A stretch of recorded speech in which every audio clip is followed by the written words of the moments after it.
bagaimana kita akan mempelajari supaya perceraian tidak terjadi. Saudara, dampak perceraian itu sangat mengerikan. Karena kalau orang tua bercerai, korban pertama itu pasti anak-anak. Maka itu saya ingin semua kita, maaf kalau saya mengatakan kalimat yang jelek ini.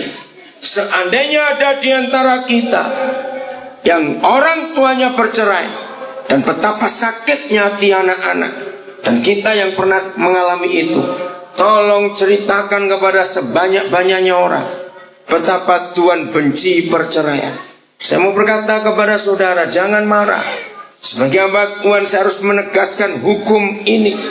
Kalau ada orang tua Kristen mau bercerai, saya minta para gembala mendoakan supaya orang itu cepat mati dalam nama Yesus.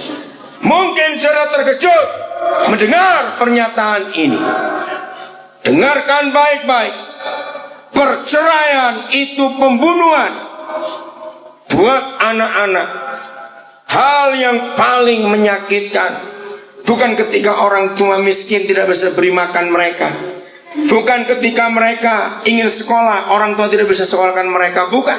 Hal yang paling menyakitkan buat anak-anak ketika mereka mendengar sebuah pernyataan dan pertanyaan, kamu mau ikut mama atau bapak?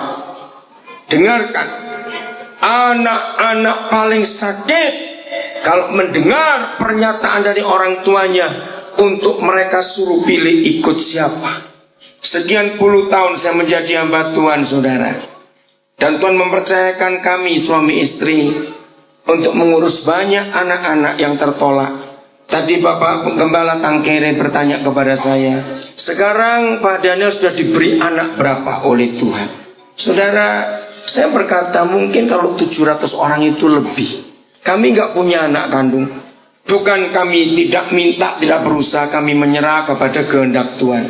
Kami suami istri sangat bangga dan bahagia ketika Tuhan memberi kami anak-anak itu, khususnya anak-anak yang tertolak. Saudara, itu pelayanan kami dari awal sampai hari ini. Entah sampai kapan Tuhan mempercayakan kami bentuk pelayanan ini. Dan ketika kami berjumpa dengan anak-anak yang dilukai, hati kami ikut sakit. Maka itu kenapa tadi saya bisa berkata, kalau ada orang tua yang ingin cerai, matilah kamu. Dengarkan baik-baik dulu, jangan marah dulu. Setelah saya sampaikan firman ini dan buatlah keputusan, betul tidak apa yang saya katakan dari awal, yang bercerai itu mati, saudara. Saya punya data, saya senang membuat research. Bukan riset secara teknologi apa, tapi secara kehidupan. Dari semua anak-anak yang pernah kami temui, kami membuat pertanyaan kepada mereka. Menurut kamu anak-anak, kamu lebih suka punya papa mama, tapi mereka tidak berfungsi sebagai papa mama, atau kalian lebih suka lihat kuburan mereka? Saya kaget hasil riset itu. 80 sekian persen dari anak-anak yang dihancurkan oleh orang tuanya sendiri, mereka sepakat berkata, lebih baik kami lihat kuburan papa mama daripada lihat mereka hidup tapi mereka jahat kepada kami. Orang tua, dengarkan. Anak-anak muda yang mau menikah, engkau dengarkan ini. Di antara semua provinsi di Indonesia, maka provinsi Sulawesi Utara menjadi provinsi yang tertinggi angka bahugelnya atau perselingkuhannya, saudara. Aneh, ini tanah Kristen. Perjinan bisa begitu subur. Ada apa gereja? Anak-anak, saya akan mulai menunjukkan berapa fakta. Mengapa anak-anak lebih senang lihat kuburan ayah ibunya daripada mereka melihat ayah ibu hidup tapi tidak berfungsi sebagai ayah ibu yang baik. Begini, tidak ada seorang anak pun di dunia ini yang minta untuk dilahirkan. Dengarkan pertanyaan ini. Betul?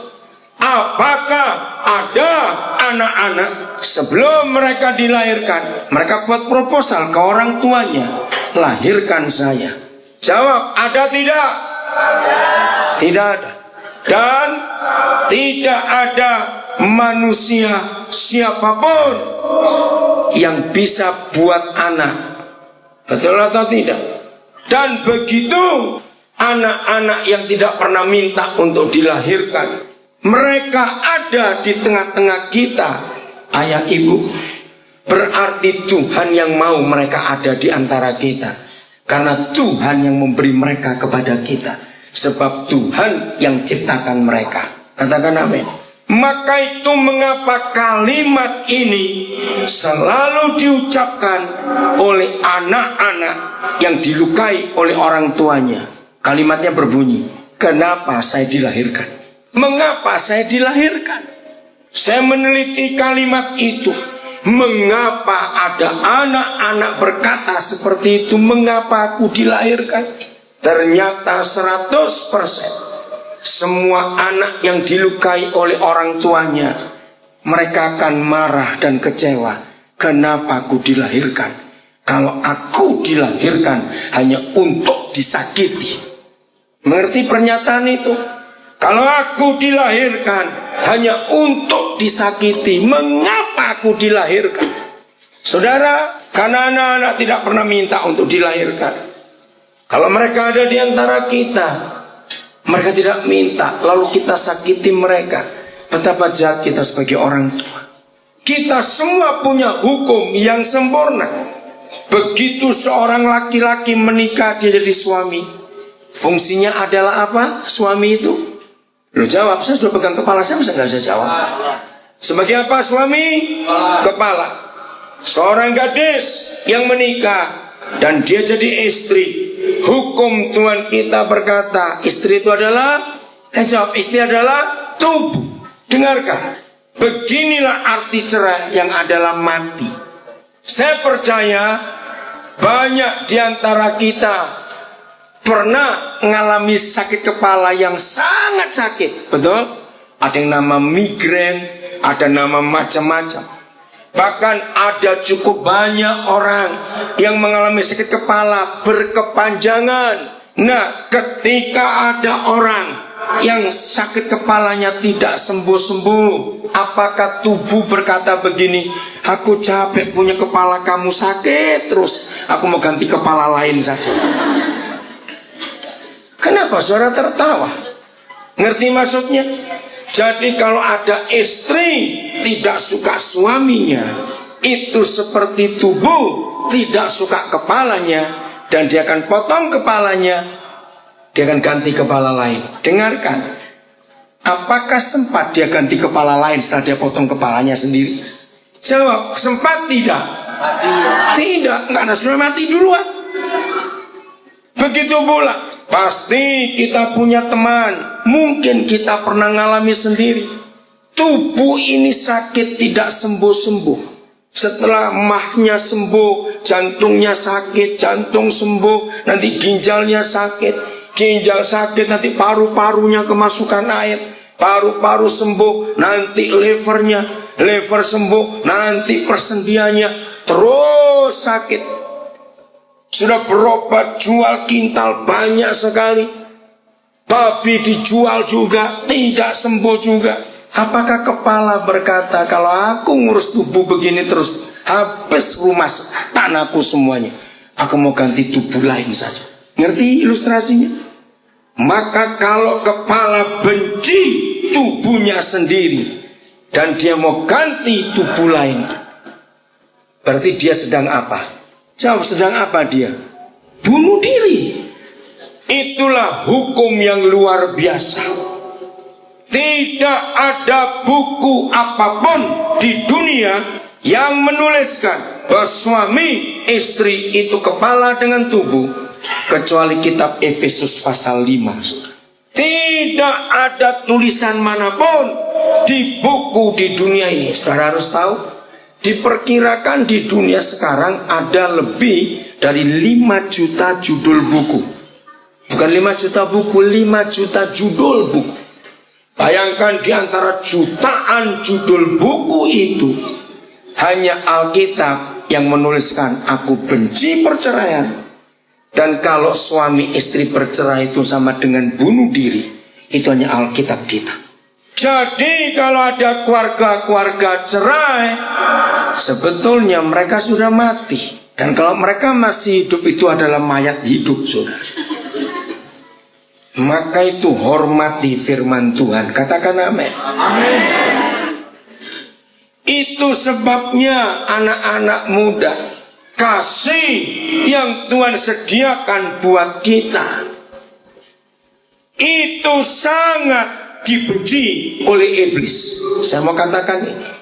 Ada banyak hal di dunia ini, ada banyak hal. Tapi cuma satu yang iblis benci, yaitu kasih. Mengapa iblis benci kasih? Sebab iblis itu penuh kebencian. Betul?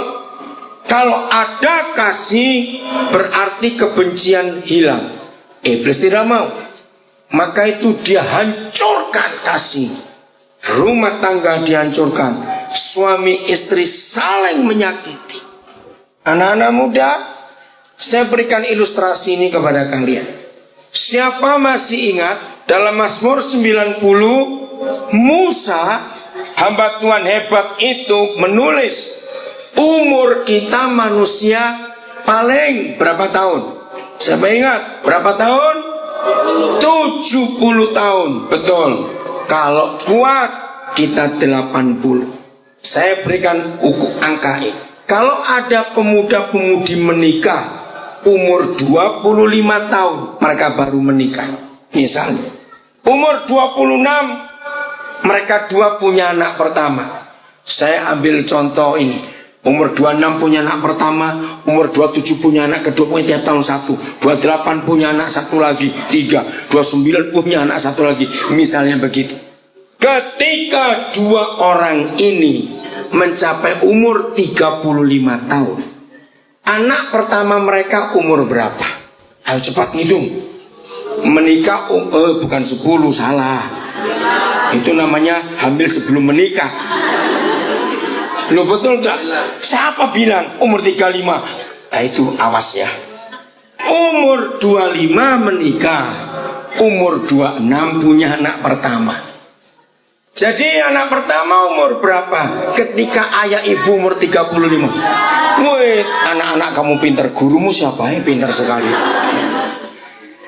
Nah, kalau anak-anak mereka umur 9, 8, 7, 6 dan 5, misalnya begitu ya, setahun satu. Maka dua orang tua ini yang umur 35 tahun itu sudah jalan berapa persen menuju ke umur 70? Ngerti pertanyaannya? Berapa? Loh, masa nggak bisa ngitung? Musa berkata, kita umur 70, kalau kuat 80. Nah, kalau orang tua muda ini umur 35, dua-duanya, anak pertama umur 9 tahun. Nah, 35 tahun usia ayah ibu muda ini, itu artinya sudah menjalani hidup berapa persen? 50%, setengah jalan. Dengarkan baik-baik. Kalau kita sekarang semua umur 35 tahun misalnya, bahkan saya tahu banyak anak-anak menikah masih awal-awal 20-an. Tolong ibu bapak gembala, jangan menikahkan anak-anak. Dengarkan, saya nanti akan terangkan supaya para gembala tahu. Walaupun mereka sudah melakukan hubungan seks dan si cewek sudah hamil, saya sebagai hamba Tuhan tidak akan menikahkan mereka. Kenapa? Banyak rekan hamba Tuhan masih belum setuju, tapi saya jelaskan.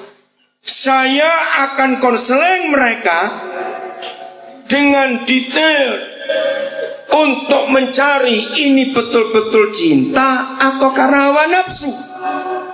Mengerti pernyataan ini? Kalau gembala hamba Tuhan sudah mengonseling yang sudah hamil sebelum nikah ini, dan ternyata mereka tidak cinta hanya karena main-main, dengarkan, maka jangan dinikahkan dua orang ini supaya tidak menciptakan neraka baru di dunia. Biasanya orang tua pihak perempuan akan marah. Saya akan jelaskan kepada orang tua pihak perempuan, jangan dikawinkan. Sebab anak-anak ini tidak saling cinta, mereka hanya main-main. Saya akan panggil kedua orang tua dari dua anak ini, saya akan jelaskan. Lebih baik korbannya sekarang ini, jangan ada korban lebih jauh. Maaf ya saudara, maaf. Dua orang yang tidak cinta lalu dipaksa dikawinkan, itu neraka di dunia. Karena mereka tidak cinta. Apa yang terjadi? Baru berapa bulan menikah, anak sudah nongol. Mereka dua belum siap jadi ayah ibu. Kesulitan hidup mulai mereka alami. Karena terpaksa jadi orang tua, belum siap. Dan tiap kali mereka ribut dan bertengkar sebagai suami istri yang masih usia anak-anak itu. Dengarkan. Maka anak mereka yang lahir dengan tiba-tiba itu selalu jadi sasaran kemarahan. Kira-kira iya atau tidak? Ibu bapak dengarkan ya, ini anak-anak muda. Ayah ibu berselisih, bukan bertengkar. Bayi itu akan gelisah kalau malam. Masih ingat orang tua yang pernah punya anak bayi? Aneh. Bayi-bayi itu tidak dengar kita papa mamanya bertengkar. Memang tidak bertengkar, hanya berselisih, jengkel satu dengan yang lain. Ternyata bayi ini gelisah, malam tidak tidur baik. Ayah ibu capek, besok harus kerja untuk mencari nafkah. Anaknya nangis malam-malam. Mereka dua ribut, saling nyalakan. Lalu orang tua yang masih anak-anak ini tadi pasti saling bertengkar. Siapa yang ngurusin anak? Nanti istri yang masih anak-anak berkata, kamu saja. Suami yang masih anak nggak bisa, itu urusanmu. Anak itu makin kencang nangisnya karena dia rasa ditolak, saudara. Makin kencang nangis si bayi ini, makin tinggi kemarahan ayah ibu yang masih anak-anak ini tadi. Dan kalau itu terjadi tiap malam, saudara, apa itu tidak neraka di rumah? Saya punya data 90 sekian persen pernikahan yang terpaksa karena gereja yang bersalah tidak mengkonseling baik-baik, ujungnya dalam nggak sampai tahun pertama bercerai. Apalagi kalau mereka masih SMA atau awal-awal kuliah, ketika mereka dengan terpaksa harus bekerja mencari nafkah, lalu mereka dapat SMS, dapat berita dari teman-temannya sekelas. Oh, sekarang kami lagi studi tour ke Jakarta, kami lagi studi tour ke Singapura, oh kami ke Makassar, kami ke situ. Wah, ramai sekali. Wajar sesama teman. Cerita bukan kepada temannya ini? Saya tanya kepada saudara, apa perasaan orang tua yang masih anak-anak ini ketika mereka harusnya pergi dengan teman-teman itu untuk bersukacita di masa mudanya? Mereka terkurung di rumah karena dipaksa dengan anak ini yang sudah lahir. Yang terjadi adalah dua orang tua yang masih anak-anak ini saling menyalahkan. Dan sekali lagi yang jadi korban anak ini dipukul, dibentak, dimarahi. Karena jengkel. Kenapa kamu nongol dulu? Goblokmu ngomong seperti itu. Kamu yang buat nyalakan anak itu. Ngerti anak-anak muda? Di antara semua provinsi di Indonesia, saya tidak tahu mengapa Tuhan memberi saya beban. Provinsi Sulawesi Utara adalah provinsi yang paling banyak saya kunjungi dalam pelayanan.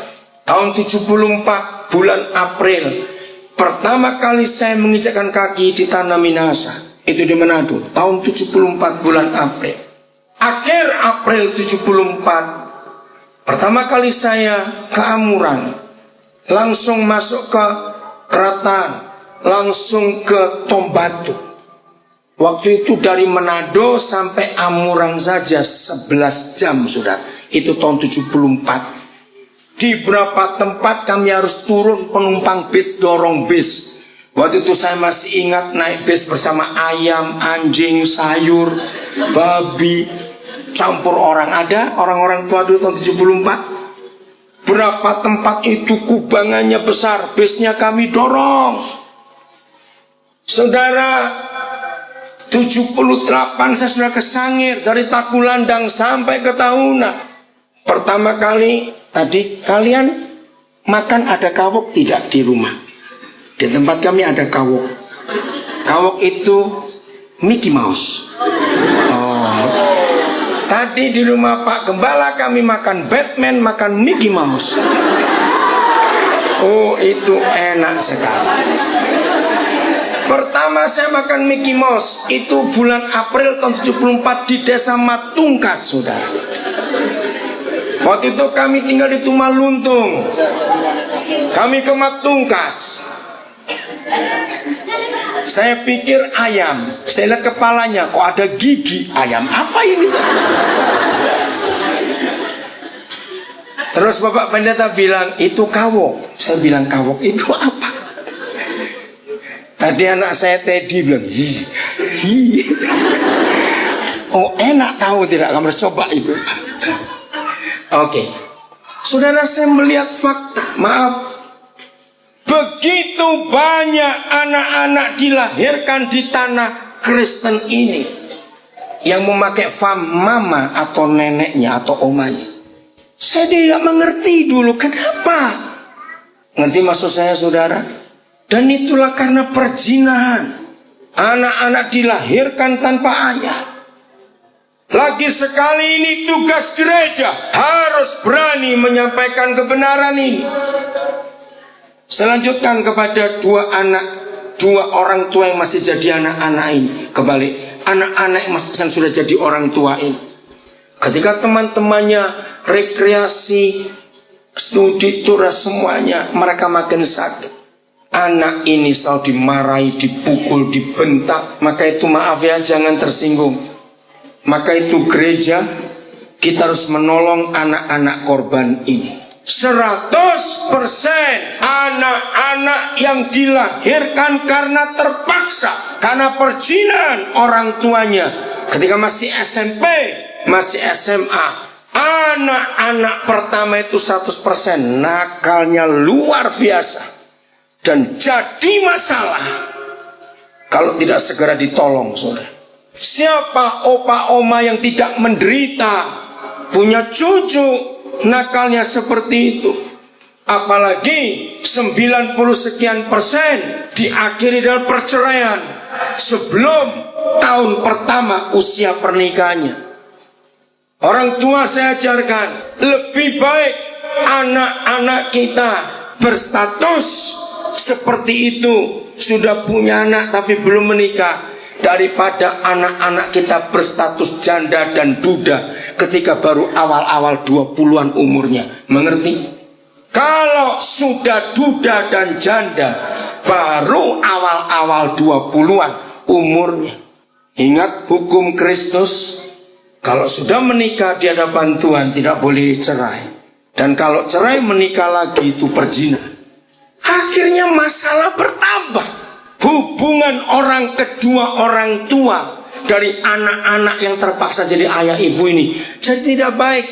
Karena mantan besan, tahu kata itu, saling luka. Maka itu tolong para gembala, jangan nikahkan walaupun sudah hamil. Diperiksa dulu, ini karena cinta atau karena main-main. Nah, kalau memang belum terbukti karena belum tahu masih anak-anak, saya beri hukum begini. Maka pihak laki harus membiayai semua biaya pengobatan, perawatan dokter selama kandungan sampai biaya kelahiran. Kalau sampai anak sudah lahir, mereka tetap belum bisa menikah karena memang mereka belum cinta, cuma main-main. Maka pihak laki tetap membiayai anak ini sampai sekolah juga misalnya. Dan ternyata memang mereka bukan jodoh. Dan berjalannya waktu, anak perempuan ini tertarik pada cowok lain, anak laki ini tertarik pada cewek lain. Kalau mereka cinta, biar mereka menikah yang benar. Itu jauh lebih baik daripada dipaksa kawin tapi tidak cinta. Itu membentuk neraka di dunia. Maaf, jangan biarkan di tanah Kristen ini, maaf saya harus berkata ini, kita harus menyelamatkan generasi yang ada ini. Dengarkan, karena setan menggunakan free sex luar biasa, seks bebas. Jangan biarkan di antara kita ada seorang ibu punya 3 anak. Maaf, ternyata bapaknya bisa 3 juga. Anak satu punya bapak satu, anak kedua. Maaf, begitu mengerikan, saudara. Mari kita lihat dari ayat ini. Ratapan pasal yang ke-5. Kitab Ratapan pasal yang ke-5. Maka itu generasi muda, jaga dirimu. Orang-orang tua, ayah ibu, berdamailah supaya anak-anak kita bahagia. Kalau kita suami istri harmonis dan bisa ciptakan surga di rumah kita. Amin. Amin. Ayo orang tua kita ciptakan surga di rumah kita supaya anak-anak itu betah tinggal di rumah. Ratapan pasal 5 ayat yang pertama. Bukan ya, Ratapan belum. Ratapan pasal 5 mulai ayat yang pertama. Judulnya jelas, doa untuk pemulihan. Jadi tanah Kristen ini akan dipulihkan lewat siapa yang dipulihkan. Kita akan tahu nanti. Ingatlah ya Yahweh apa yang terjadi atas kami. Pandanglah dan lihatlah akan kehinaan kami. Nah mereka inilah, kami inilah sekelompok orang yang harus dipulihkan. Karena dalam kitab Ratapan 5 ini, doa untuk pemulihan yang harus dipulihkan adalah mereka, kata kami ini. Siapa mereka? Nanti kita akan tahu. Saya akan baca lagi. Ingatlah ya Yahweh apa yang terjadi atas kami. Pandanglah dan lihatlah akan kehinaan kami. Milik pusaka kami beralih kepada orang lain. Rumah kami beralih jadi milik orang asing. Mengapa mereka ini, kata kami ini, berkata pusaka kami sudah lari jadi milik orang lain. Rumah kami sudah kembali kepada jadi milik orang asing. Saya akan lanjutkan dulu supaya kita tahu ayat 3. Kami menjadi siapa? Baca. Menjadi siapa? Anak yatim. Kami tidak punya bapak dan ibu kami seperti janda. Ternyata ribuan tahun yang lalu, anak-anak Tuhan, sudah ada nubuatan yang mengerikan bahwa di akhir zaman akan terjadi jumlah anak yatim, anak-anak yang gak punya bapak bertambah banyak. Dulu masa perang, kalau banyak anak yatim itu wajar, karena bapak-bapaknya jadi pahlawan mati di medan perang. Tapi mengapa setelah tidak ada perang masih banyak juga anak yatim? Itu terjadi karena seks bebas. Mengerikan sekali. Nah yang menarik saudara, kalimat ini, kalimat yang terakhir ayat 3. Ibu kami seperti janda. Saya bingung. Tahun 78 Roh Kudus mewahyukan saya pasal ini. Maka itu hati saya dalam pelayanan bersama istri sekarang. Waktu itu saya belum menikah. Kami selalu mengurus anak-anak yang gak punya bapak ini. Saudara, mengapa ibu kami seperti janda? Saya bingung. Kenapa gak dibilang ibu kami janda? Mengapa ada kata seperti? Saya menggunakan berapa terjemahan Alkitab yang saya tahu. Di antara berapa bahasa yang saya pakai, semua menyebutkan ibu kami seperti janda. Mengapa mereka nggak berkata ibu kami jadi janda? Maaf, saya mau terangkan ini. Disebut janda itu karena tidak ada suami tapi punya anak. Tapi kalau diteliti, mereka ini, maaf, tidak pernah punya suami. karena tidak pernah menikah. Dengar ya. Maka itu anak-anaknya berkata, ibu kami bukan janda, tapi seperti janda. Bayangkan. Maka itu gereja, kita harus menghentikan perbuatan setan dengan seks bebas. Setuju? Kita harus menghentikan. Angka pengguguran kandungan cukup tinggi juga di Sulawesi Utara. Saudara, anak-anak yang mau digugurkan itu, bagi yang belum tahu supaya saudara tahu, dengan banyak cara bayi-bayi dibuang. Itu jahat, itu pembunuhan. Saya minta yang sudah pernah gugurkan kandungan, stop. Jangan buat lagi. Jangan saudara anggap enteng. Pembunuhan itu hukumannya kekal. Baca 1 Yohanes 3:15 nanti gak usah dibuka. Maka itu kalau ada orang pernah gugurkan kandungan, berhenti dalam nama Yesus. Jangan ada lagi. Bagi yang tidak pernah, jangan buat salah. Saya mau bicara singkat tentang aborsi, saudara. Lihat film banyak sekali tentang pengukuran kandungan. Baik dengan cara tradisional, dipijat dengan paksa, diramas perut itu. Ternyata semua bayi itu berteriak kesakitan dan menangis di dalam kandungan itu. Kalau bisa dia berkata, mama kenapa engkau kejam sakit ya. Seorang dokter, saya lupa siapa namanya, dia bertobat saudara. Dia ahli kandungan, tapi dia membunuh banyak bayi. Karena dokter-dokter, bidan-bidan, dukun-dukun kampung yang menggugurkan kandungan itu dapat duit banyak saudara. Suatu kali dokter ini setelah sekian ratus kali dia menggugurkan bayi, tiba-tiba ketika dia masukkan alat untuk menggunting bayi itu, jadi macam-macam, bisa dipijit, bisa disuntik kasih cairan supaya bayi itu terbakar dalam kandungan, atau masukkan gunting dan dipotong-potong. Tiba-tiba dokter ini mendengar jeritan, dihentikan. Waktu dihentikan gunting itu, jeritannya tidak ada. Dia masukkan lagi, jerit lagi. Dia bingung, siapa yang menjerit ini?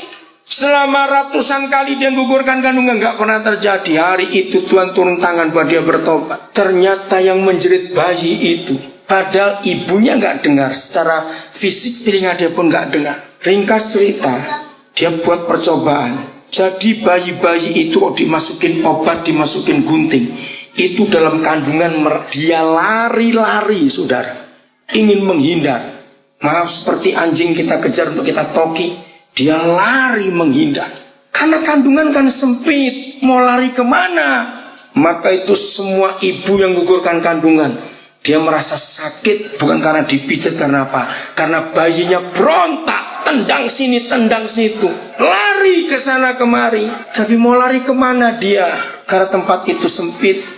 Nah, akhirnya dokter ini bertobat. Kekayaan dari hasil pengukuran kandungan dia gunakan buat sebuah film dokumenter. Ini film asli, bukan buatan. Judulnya Teriakan di Dalam Kesunyian, Scream in Silence. Dokter ini kampanye ke seluruh dunia sambil minta ampun dan bertobat kepada Tuhan, dan minta maaf kepada semua yang pernah disakiti.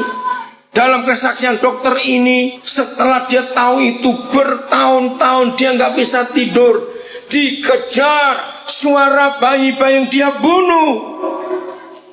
Teriakan di dalam kesunyian saudara. Bayi-bayi itu berteriak. Saya nawarkan diri, tolong para gembala, saya nawarkan diri. Seandainya ada, seandainya. Tapi saya tidak berharap itu akan diteruskan. Kalau ada yang tidak mau anak itu, beri kepada kami. Kami siap asuh anak itu dengan baik.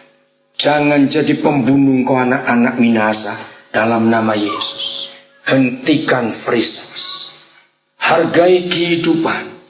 Maaf bagi yang belum tahu, supaya saudara tahu. Kalau saudara lihat tadi Pak Michael Sengke, dibantu oleh satu saudara, dia ambil film untuk kita dengan barang yang besar itu namanya iPad bagi yang belum tahu. Penciptanya seorang yang namanya Steve Jobs. Dia meninggal tanggal 5 Oktober tahun yang lalu, umur 56 tahun. Steve Jobs itu orang hebat. Dunia teknologi handphone berubah setelah dia, karena dia menciptakan sebuah handphone tanpa kan tombol-tombol itu. Semua layar sentuh.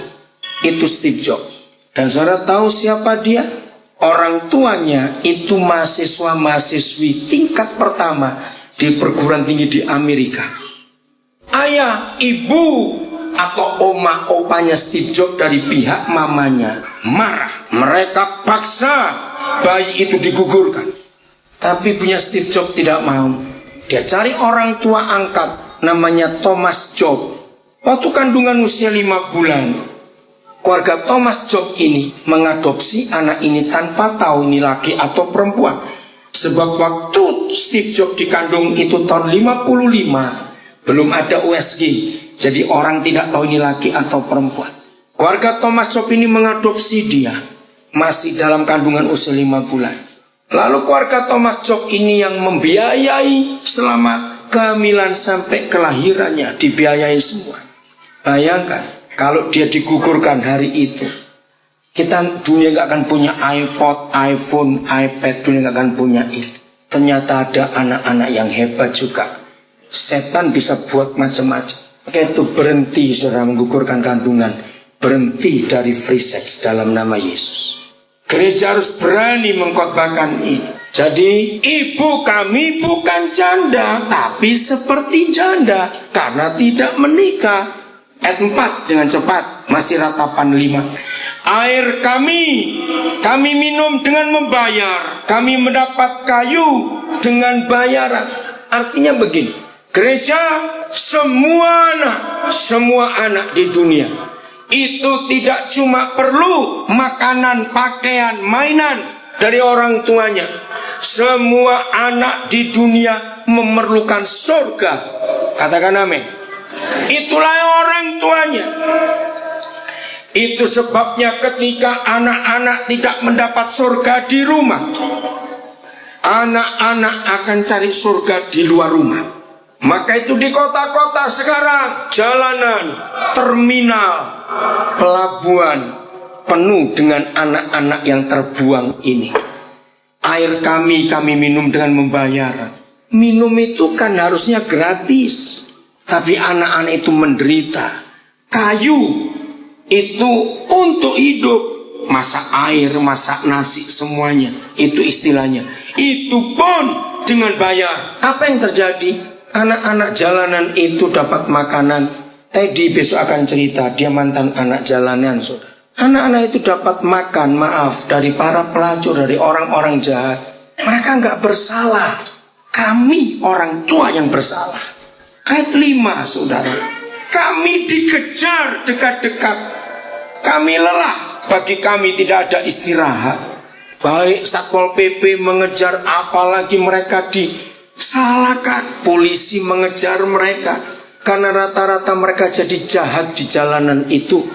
Karena rumah mereka jadi neraka. Kami mengulurkan tangan kepada Mesir dan kepada Asyur untuk menjadi kenyang dengan roti. Asyur dan Mesir itu lambang dunia. Mereka lari kepada setan-setan. Pokoknya makan, pokoknya kenyang. Jadi apa saja tidak perlu tahu, pokoknya kenyang. Itu anak-anak yang terbuang dari rumah. Anak-anak yang orang tuanya jahat dan kejam. Maka itu saudara, perceraian orang tua menghancurkan anak seperti ini. Saya minta ayat 7 kita baca sama-sama. Yang punya Alkitab, ayo. Khususnya anak-anak muda, hentikan seks bebas.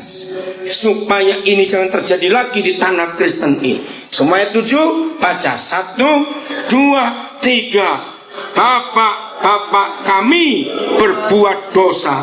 Mereka tidak ada lagi. Dan kami yang menanggung kedurjanaan mereka. Anak-anak ini sakit hati kepada ayah-ayahnya. Kalau saya terjemahkan bebas begini, hei bapak-bapak bajingan, engkau ngeseks kiri kanan. Kami lahir, kamu tinggalkan kami. Kalau ada di sini laki-laki seperti ini, matilah kamu dalam nama Yesus. Engkau hanya tahu beranak saja, kayak anjing dan babi kamu. Kau tinggalkan anak-anak itu. Yang memarah datang, bertingkok bajingannya. Bertobat pria-pria seperti ini hanya ngeseks kiri kanan saja dan ganggu perempuan-perempuan itu. Ini ditulis 700 tahun sebelum Kristus lahir, saudara. Sudah ada sebuah pernyataan bahwa kalau bapak-bapak kurang ajar, anak-anak menderita. Mereka protes, kamu pergi, tinggalkan ibu kami. Kami yang menanggung kedurjanaanmu, kebajinganmu itu. Maka itu dengar laki-laki, matilah kamu kalau engkau tidak bertobat. Berhenti free sex. Setuju? Korban sudah banyak, sudah. Pasal 4 ya, masih kitab ratapan ayat 1. Ini ratapan Yeremia. Sungguh pudar emas itu, emas murni itu berubah. Batu-batu suci itu terbuang di pojok tiap jalan. Siapa mereka? Ayat 2. Siapa? Baca, siapa ini? Anak-anak Sion. Inilah anak-anak Tuhan. Inilah pemuda-pemudi gereja. Inilah remaja-remaja Kristen. Anak-anak Sion yang seharusnya berharga, yang nilainya sama dengan emas tua, setimbang dengan emas tua. Sungguh mereka sekarang dianggap belanga tanah buatan tangan tukang periuk. Dari emas murni merosot jadi bejana tanah, saudara. Mengapa? Sebab anak-anak muda, anak-anak remaja ini terbuang di pojok-pojok tiap jalan.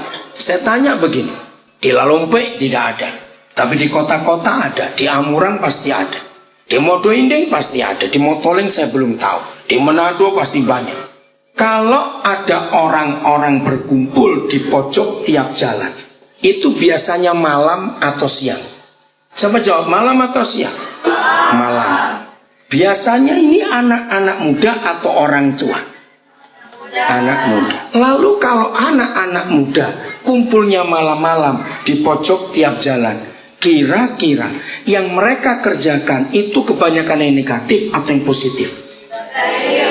Saudara dengar, ini 700 tahun sebelum Yesus lahir ada pernyataan ini. Inilah anak-anak yang terbuang dari rumah, sebab mereka tidak betah tinggal di rumah. Ayah ibunya rajin bertengkar, saudara. Mereka cuma dengar ayah ibu maki, kutuk, marah. Rumah kayak neraka betul-betul. Maka itu mereka kumpul di pojok-pojok tiap jalan. Lihat ayat 3, ngeri. Serigala pun memberikan teteknya dan menyusui anak-anaknya. Kalau Yahweh Israel membandingkan manusia akhir zaman dengan serigala, itu berarti kita manusia sudah keterlaluan. Serigala itu binatang ganas, binatang sadis, bukan binatang buas. Kalau binatang buas itu singa, harimau, buaya. Apa bedanya binatang buas dan binatang sadis? Binatang buas kalau terkam mangsanya itu pasti leher. Lihat acara-acara TV yang tentang binatang, singa, harimau, buaya, kalau nerekam bak leher dan mereka langsung mati. Tapi kalau serigala tidak. Serigala itu kalau dapat mangsa disakiti dulu. Maka itu serigala kalau dapat mangsa ditarik ke sana, dibawa ke sini. Makin teriak-teriak kesakitan mangsanya, serigala itu makin nikmat dan puas makannya. Ternyata binatang begitu ganas tetap sayang anak-anaknya dan mau netei anaknya. Tapi lihat firman ini, kalimat berikut, ngeri saudara, ngeri. Saya ulangi ayat 3. Serigala pun memberikan teteknya dan menyusui anak-anaknya. Tetapi putri bangsaku, perempuan-perempuan sekarang ini telah menjadi kejam. Maaf, siapa yang sering dengar ada bayi di WC umum? Pernah dengar? Ada bayi di kantong kresek, Ada bayi di tempat sampah, pernah dengar itu? Ada bayi di pinggir jalan. Itulah manusia yang lebih kejam dari serigala, saudara. Mengapa itu terjadi? Jangan salahkan para perempuan itu.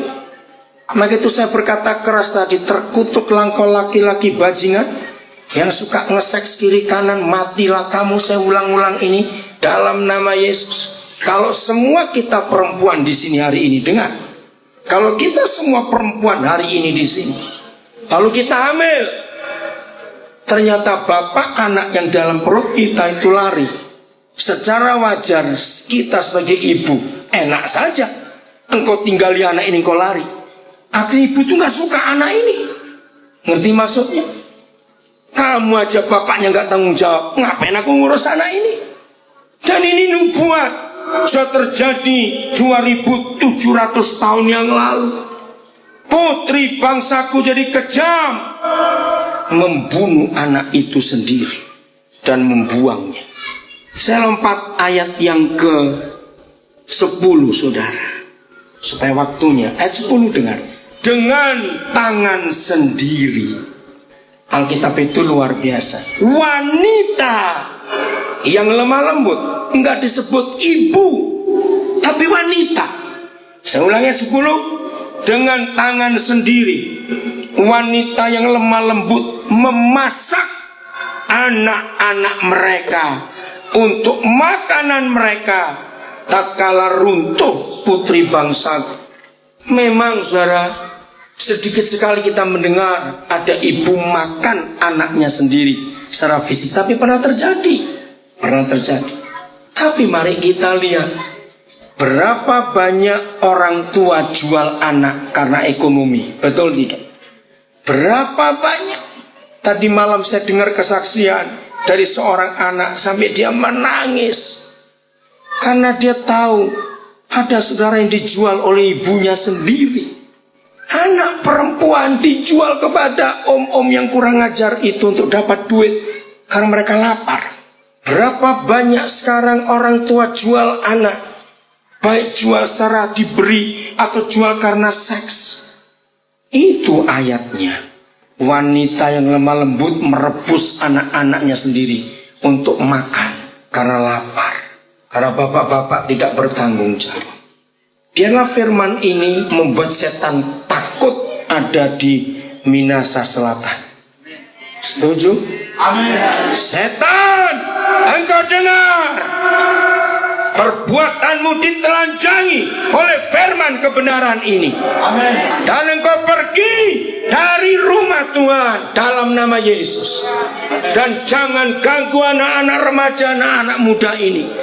Mereka adalah anak-anak Sion yang setimbang dengan emas tua dalam nama Yesus. Jaga dirimu anak-anak muda. Saya akan akhiri dengan ayat ini. Tolong catat, tolong buka. Kejadian 1:28. Saudara, Kejadian 1 ayat 1, 2, 3, 4, 5, 6, 7, terus 20, 21, 25, 26, 27. Tidak ada hukum atau perintah. Kejadian 1 ayat 1 sampai 27 hanya firman. Penciptaan ini, penciptaan itu. Hukum pertama yang diberikan Yahweh kepada manusia itu ada di ayat 28. Hukumnya adalah harus jadi suami istri lebih dulu, baru jadi ayah ibu. Katakan amin. Saya ulang, Tuhan memberkati mereka. Itulah pernikahan kudus, dan itulah suami istri yang dikuduskan. Setelah Yahweh memberkati saudara dalam pernikahan kudus, baru hukumnya berbunyi beranak cuculah. Jadi ayah ibu. Setan membalik ini. Maaf bapak-bapak ibu gembala, maaf. Ukuran keberhasilan pelayanan kita menurut ayat ini tidak diukur oleh berapa besar gedung gereja kita, berapa banyak jemaat kita, tidak. Menurut ayat ini, ukuran pendeta, gembala, dan hamba-hamba Tuhan adalah dalam 1 tahun